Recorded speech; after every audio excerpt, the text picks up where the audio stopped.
नमस्कार। शिक्षा समाचार में आप सब स्वागत है। आज हम शिक्षा समाचार बात एक ऐसी हकीकत का करने जा रहे हैं जिस हकीकत से सभी महिला शिक्षक दो चार हो रही हैं। किसी न किसी रूप में महिला शिक्षक इस तरीके से दौर से कभी न कभी जरूर गुजरे। आज हम आपको बिहार के एक ऐसे पति की चर्चा करने जा रहे हैं जिसकी पत्नी शिक्षक है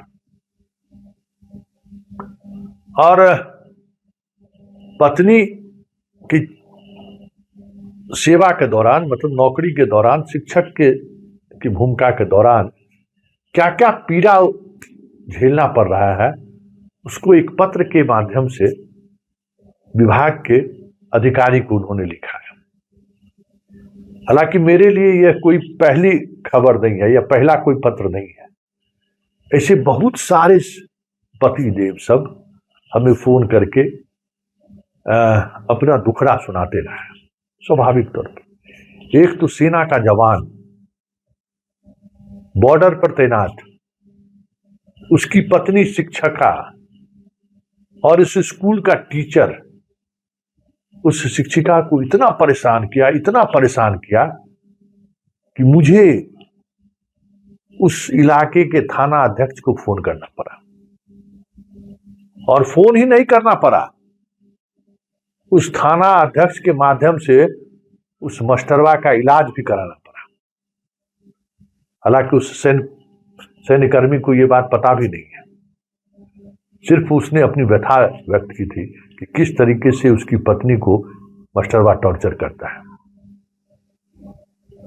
मतलब ट्रेन से वो आती जाती थी, ट्रेन में साथ बैठ जाता था और परेशान करता था।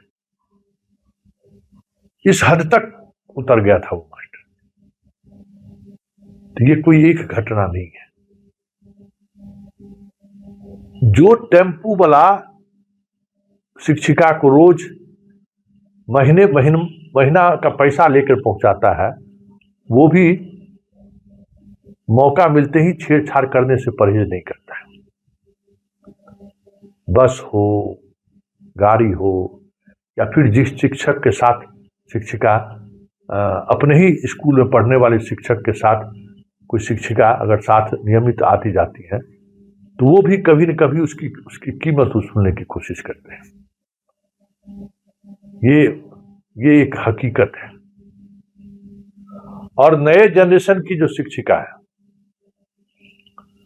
और जिसकी सोच इन सब मामले में थोड़ा डिफरेंट है, उससे पूरा स्कूल का शिक्षक परेशान है। वो समय के साथ साथ अपने शिक्षक फ्रेंड को बदलती रहती है, ये भी एक सच्चाई है। उसकी वजह से पूरा शैक्षणिक माहौल स्कूल का बिगड़ जाता है। इस तरीके की भी खबरें लगातार मेरे पास आती रहती है। बिहार में ये एक बड़ी समस्या है लड़कियों के लिए, महिलाओं के लिए, खास करके जो कामकाजी महिलाएं हैं जिन्हें रोज नियमित दफ्तर जाना पड़ता हो, और उसमें भी अगर शिक्षक की नौकरी हो, शिक्षिका हो, तो उनको और परेशानी होता है। एक शिक्षिका, मतलब इस पूरे एपिसोड के दौरान बहुत सारे शिक्षक शिक्षिकाओं से हमारी नियमित बातचीत होती है। तो एक शिक्षिका अपने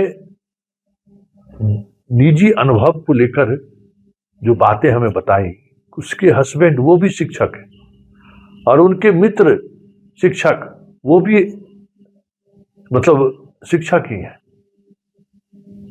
और वो सिर्फ स्कूल में ही नहीं, उसके हस्बैंड से मिलने के सहारे उनके घर पहुंचकर भी उनको मानसिक तौर पर प्रताड़ित करता रहता था। जब अकेले मौका मिले तो कुछ न कुछ ऐसा कर बैठता था कि वो शिक्षक इसके आने से, मतलब स्कूल में तो परेशान रहती ही थी, छुट्टी के दिन वो घर भी पहुंच जाता था। अब आप सोच लीजिए किस मानसिक प्रताड़ना के दौर से वो गुजर रही। अब सोच लीजिए, इसका भी इलाज कराने के लिए दिमाग में हम लोग लगाने लगे कि क्या इलाज हो सकता है, कैसे इससे बाहर निकल सके। ये स्थिति 24 घंटे पहरे में रखता था हमको। किससे मिलने जा रही हैं, कहाँ जा रही हैं, स्कूल में किससे बात कर रही है। क्लास के लड़के को पूछता, देखते थे मैडम वहां खड़ा होकर किससे बतियाता, सुन के आओ तो उस टीचर से क्या बतिया रहे। अब अपने स्कूल के बच्चे को कह रहा है कि जाकर सुन के आओ तो। अब आप सोच लीजिए क्या, किस मनोदशा में महिला शिक्षक रह रही हैं स्कूल में। कोई पुरानी और नई की बात नहीं है, हर दौर में ये चीजें हुई हैं। ये एक हकीकत है। अब शिक्षक छुट्टी ले, शिक्षिका तो प्रिंसिपल का चिरोड़ी करे, प्रिंसिपल के ऐसे एक्टिविटी को भी स्वीकार करने पर मजबूर हो ताकि हम उनको छुट्टी मिल जाए। अगर उस छुट्टी के सिलसिला में शिक्षा विभाग का दफ्तर जाना पड़ गया तो फिर कोई बात ही नहीं है। मोबाइल नंबर तो आजकल आसानी से उपलब्ध हो जाता है। मोबाइल नंबर ले लिया तो रात में अब वीडियो कॉल कर रहा है, आप उठाइए, नहीं उठाइएगा तो फिर आप पर कुदृष्टि।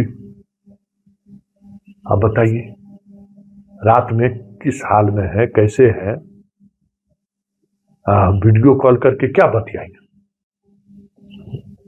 तो इनको वीडियो कॉल चाहिए, और इस वीडियो कॉल में सामने वाला क्या दिखना चाहता है इसकी आप कल्पना नहीं कर सकते।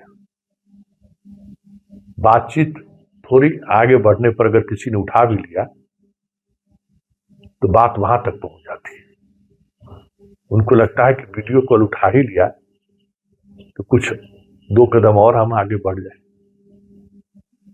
तो अधिकांश शिक्षिका इस तरीके के मानसिक प्रताड़ना के दौर से गुजर रहे हैं। एक पति के रूप में इन्होंने जो पत्र लिखा है, हमें लगता है कि विभाग को इस पत्र पर संज्ञान लेना चाहिए और कठोरतापूर्ण कार्रवाई होनी चाहिए। हम बार बार कहते हैं कि विशाखा कमेटी स्कूल में भी गठित होना चाहिए। हम बार बार कहते हैं कि शिक्षा विभाग में महिला शिक्षा पदाधिकारियों की भी नियुक्ति ज्यादा से ज्यादा होनी चाहिए। जैसे 50% आरक्षण अब तो सारे विभाग में हो ही गया है, फील्ड में अधिकांश महिला अफसर रहे, प्रखंड से लेके जिला तक। इसका ख्याल भी सरकार को रखना चाहिए। 50% तो पोस्टिंग होनी ही चाहिए, क्योंकि इस तरीके की प्रताड़ना को महिलाएं ही समझ सकती है। हालांकि कभी कभी इसमें गलत भी हो जाता है, लेकिन वही समझ सकते हैं, कोई पुरुष नहीं समझ सकता है। तो यह पत्र एक शिक्षा विभाग की हकीकत है, सच्चाई है, जो एक पति के माध्यम से आज सार्वजनिक हो रहा है।